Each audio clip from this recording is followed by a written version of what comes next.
Alright guys, so I decided to do a tutorial on basically how to repair a valve from one of these high-end balls. So basically you have a ball you pay a lot of money for, and sooner or later you're going to have valve problems or valve issues with it or whatever, but it's not a lost cause. It can be fixed. I figured that out on myself. I just had a ball that had some air leaking problems. One of them was actually worse than the other. This is actually being the least that I've had issues with.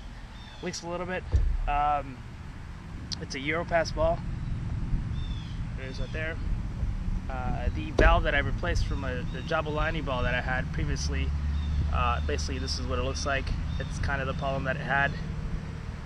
So let me go ahead and start off with, I borrowed these tools from Megan's little crocheting kit. Hope she doesn't figure it out that I took them.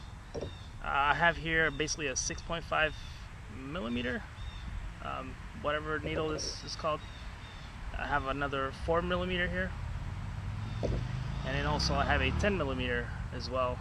I figured out that the 6.5 millimeter tool works a little better. It does have a hook there, and it actually works really well. Once you pull the valve out, it actually looks just like this. I figured out that it has most of the balls will have the same geometry on the actual valves themselves, so it's actually easy to do. So let's go ahead and start off with pulling out the valve itself. Once you get in, you use a little hook feature.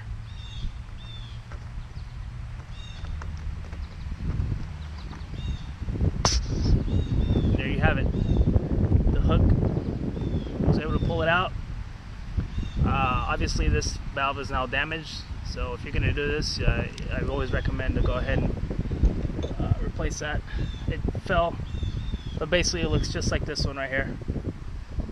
It's actually a really good time also when you do get that valve out to go ahead and clean your ball. It's a really good time to do it.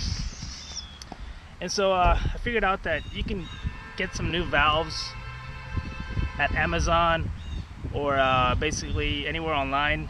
But I also found out that a lot of these valves were, all of these valves were actually interchanged with either Nike, Select, soccer balls. I mean, there's many balls out there that I actually work with.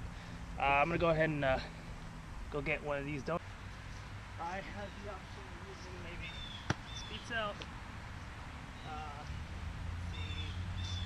Let's go ahead and use this as a donor valve. Just kidding, no, we're not gonna do that. Here's a Select ball.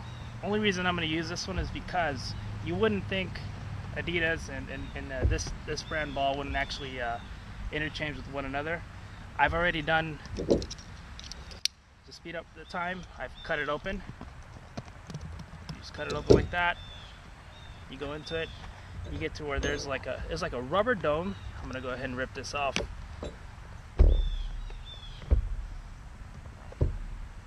Alright, so this rubber dome right here is actually what holds the actual valve. Put this aside. This is a valve that I just pulled out of there. It's a really good shape.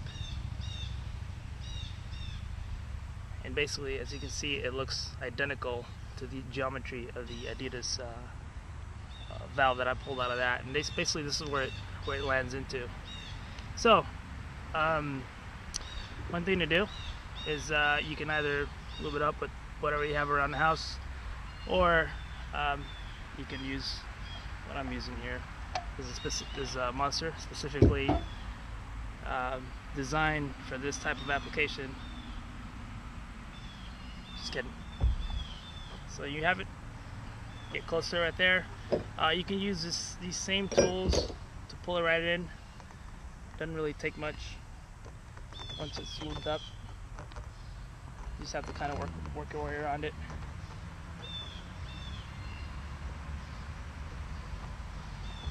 And there you have it. New valve has been installed on this ball. I'm gonna go ahead and pump it right up. One of the things you'll have when you replace a valve is that it hasn't basically sat in there correctly.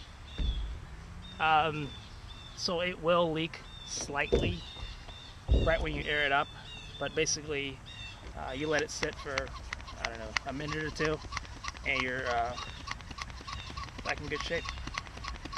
And so I do want to go ahead and say that this will actually work for all the Jabulanis, the Speedcell, Europass, Terrapass team guys. I believe all will have the same similar valve geometry. And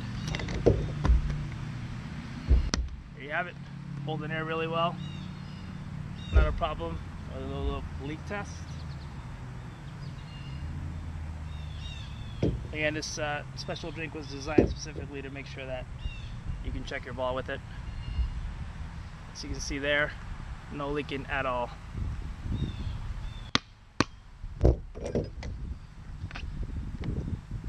I'm gonna go all the way up to, I believe it's 14.5 psi on this particular ball.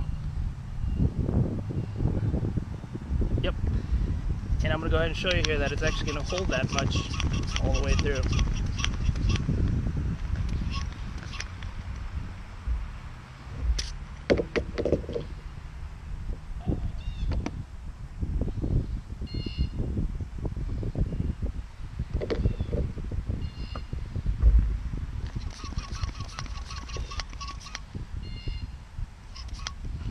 Yeah, but I have it here close to 15, but it's close enough. As you can see there, 2 psi.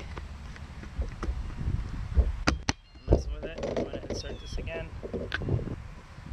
Back to 15 psi. No leaks at all.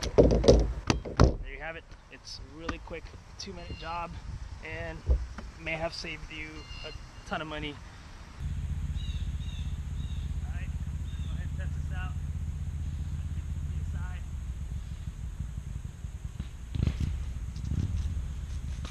There you have it.